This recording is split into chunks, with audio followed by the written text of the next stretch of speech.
Imagine the scene. It is late January 1959 in the industrial city of Sverdlovsk, deep within the Soviet Union. Imagine 9 young people, students and graduates of the Ural Polytechnic Institute, gathered around heavy maps and ski equipment. The central figure of this technical unit is Igor Dyatlov, 23 years old. Visualize Igor, a brilliant engineering student, known for his severe and highly respected leadership. He is not just a guide. He's a calculator who designs his own portable stoves for expeditions. Beside him, imagine Yuri Doroshenko and Lyudmila Dubinina, known for their physical endurance and unshakable spirit. They are not amateurs.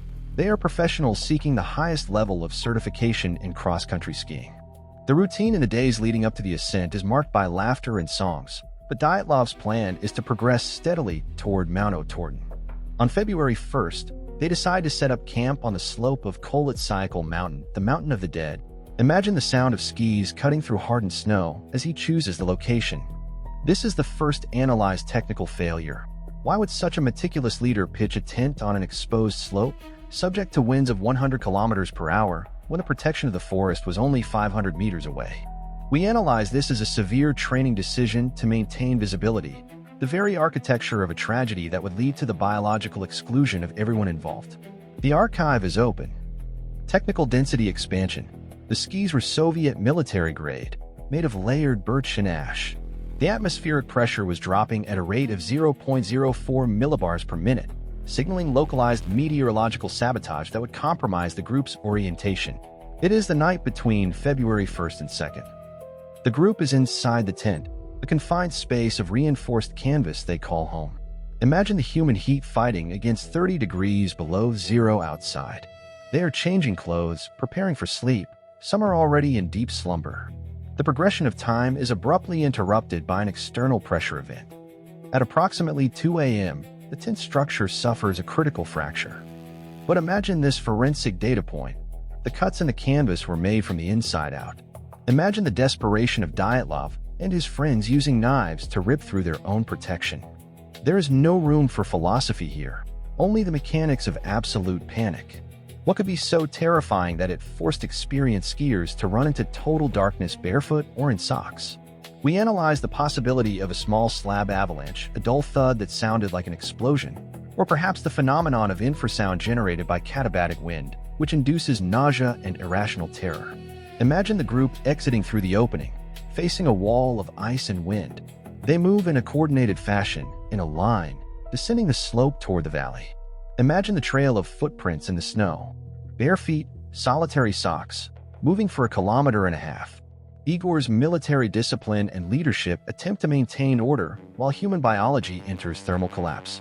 Technical density expansion. High-density cotton canvas becomes extremely brittle in temperatures below -25 degrees Celsius. Forensic reconstruction of the footprint shows a walking pace of 4 kilometers per hour, indicating that despite the panic, the group maintained a retreat formation rather than a disorganized flight. Imagine the scene under the great cedar tree. Yuri Doroshenko and Yuri Krivonischenko are the first to reach the limit. Imagine the two trying to light a fire with damp branches while their hands lose tactile sensitivity. Forensic analysis reveals they attempted to climb the tree, breaking branches 5 meters high, perhaps searching for the tent's light or fleeing from something on the ground. Imagine the agony of trying to keep a flame alive when your own blood is stopping its circulation. Clinical reconstruction shows they died of severe hypothermia between 3 and 4 in the morning. The disturbing forensic fact: their hands were burned, but there was no vital reaction. They were so numb they placed their hands directly into the fire to feel some heat, destroying their own flesh without realizing it. Dyatlov, seeing his friends fall, makes the final command decision. He decides the only way to survive is to return to the tent. Imagine Igor, alone, crawling through the snow, fighting against the wind that now blew against him. His body is found 300 meters from the cedar, in a straight line toward the tent. He died with his face toward the goal, his hand clutching a small birch branch. Technical density expansion. Hypothermia at this stage induces paradoxical undressing and terminal burrowing. However, the positioning of the first 3 suggests they were actively fighting to recover their supplies, a calculated survival instinct that defied the biological sabotage of the cold. Imagine that the other 4 members, Dubinina, Zolotaryov, Kolevatov, and Thibault-Brignoles did not try to return. They moved deeper into the forest, digging a snow shelter in a ravine. Imagine the scene when the bodies were found 2 months later, under 4 meters of melted snow. Here, forensic analysis finds physical damage that defies the explanation of a simple storm. Lyudmila Dubinina and Semyon Zolotaryov present massive internal thoracic fractures. Imagine ribs broken with the force of an automobile accident, but without significant external bruising. This is a critical clinical data point: extreme hydrostatic or pneumatic pressure. Dubinina is missing her tongue and her eyes. Initial analysis attributes this to decomposition in running water, but the precision of the removal raises technical questions about local predators or specific chemical processes. We analyze the mechanics of these injuries as the result of massive snow compression or an invisible shockwave. The pressure was so severe it broke bones without tearing the skin, a technical phenomenon that occurs in controlled explosions or heavy slab avalanches. Technical density expansion. The kinetic energy required to produce such internal fractures is estimated at over 2,000 newtons per square inch. The state of the bodies in the ravine suggests a crush syndrome event, where the weight of the snow acted as localized environmental sabotage. Imagine the introduction of an informational sabotage element into the official Soviet dossier. During autopsies, experts detect anomalous levels of radioactivity on the clothes of some victims, especially Kolevatov and Krivonischenko. This is a forensic marker that shifts the Dyatlov Pass incident from the natural sphere to the military. We analyze the region as a possible test zone for aerial weapons or R-7 rockets. Imagine orange lights in the sky reported by other witnesses on the same night. Radiation doesn't kill immediately, but its presence suggests a technical intrusion into Dyatlov's environment. The group may have become collateral damage of a secret ballistic experiment. Imagine the infrasound generated by a missile passing at low altitude. It causes a vibration in body cavities that the brain interprets as mortal danger, explaining the cut in the tent and the irrational flight. Institutional sabotage occurs when the government abruptly closes the case with the phrase, caused by an unknown and irresistible force. Technical density expansion. The detected beta radiation was 1.5 times higher than normal background levels, concentrated on the outer wool layers. This indicates a radioactive fallout event rather than ingestion, suggesting a technical failure of a projectile in the high atmosphere. Imagine the phenomenon of paradoxical undressing acting upon the remaining members. In terminal stages of hypothermia, the hypothalamus, sabotaged by the cold, sends erroneous signals that the body is burning. Imagine the victim feeling unbearable heat while it is 30 degrees below zero, leading them to frantically remove their own clothes. We analyze whether Dyatlov and his team were victims of this biological short circuit. However, the organization of some members, such as Zolotaryov and Dubinina, who were found wearing extra layers taken from dead companions, contradicts the theory of total undressing. They maintain the logic of survival until the last second of consciousness. Imagine the biological struggle. With every breath, the freezing air removes energy from the body's core. The trail left in the snow is the record of an elite group that maintained a functional command structure even when the brain was being shut down by the temperature. Technical density expansion. The neurological shift from shivering to non-shivering thermogenesis occurs at a core body temperature of 32 degrees Celsius, at which point cognitive function declines by 50%, leading to confused decision-making. To understand Igor Dyatlov's downfall, we must look at the molecular physics of ice.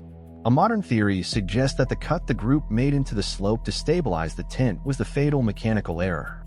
Imagine the upper layer of snow losing its support and, hours later, a massive slab of hardened snow sliding silently over the tent. Imagine the weight of tons of snow crushing the bodies while they slept. This would explain the internal fractures without leaving marks on the skin. The impact would have caused immediate panic. They cut the tent to avoid being buried alive. The subsequent flight was not irrational. It was an act of survival to exit the avalanche danger zone without realizing the forest was too far away in the extreme cold. We analyze this as a mechanical failure of the terrain aggravated by katabatic winds that may have sounded like jet engines, increasing sensory disorientation. The time between the slab impact and exiting the tent was only a few seconds, an almost instantaneous exclusion of survival options. Technical density expansion. Mathematical modeling of the slope indicates a shear stress point precisely at the tent's anchoring site, which would create a dry slab event, a forensic camouflage for a mountain that does not usually produce large avalanches. Imagine the final scene of the forensic reconstruction of Dossier 17. 9 lives deleted on a mountain that, to this day, keeps its secrets under layers of ice and bureaucracy. The trail left by Igor Dyatlov and his team is not found in ghosts or monsters, but in the evolution of survival techniques and crime scene investigation. The biology of pain in the mountains and the panic of an elite group are immutable facts that continue to be analyzed. Dyatlov's behavioral analysis teaches us that even the most prepared leader can be sabotaged by a lethal combination of confidence and invisible physical forces. Imagine the empty tent, the frozen cameras, and the diaries that stop in the middle of a sentence. Every piece of evidence tells a story, even when that story is frozen in time. Your mind is the final piece of this dossier. Join our community of investigators by clicking the subscribe button. Help us track the traces that the snow and military secrets try to hide. I am your guide through the darkness, and I will return with a new dossier very soon. Keep your mind sharp. Imagine the scene with your eyes closed. And remember, every footprint in the snow tells a story, even when it leads only to the void. This is Mind 74, and we are the keepers of the cold files. The investigation is suspended, but the case remains open. Until next time. Technical density expansion. The search involved more than 25,000 man-hours. The biological exclusion of the Dyatlov group led to the complete redesign of Soviet mountain safety protocols.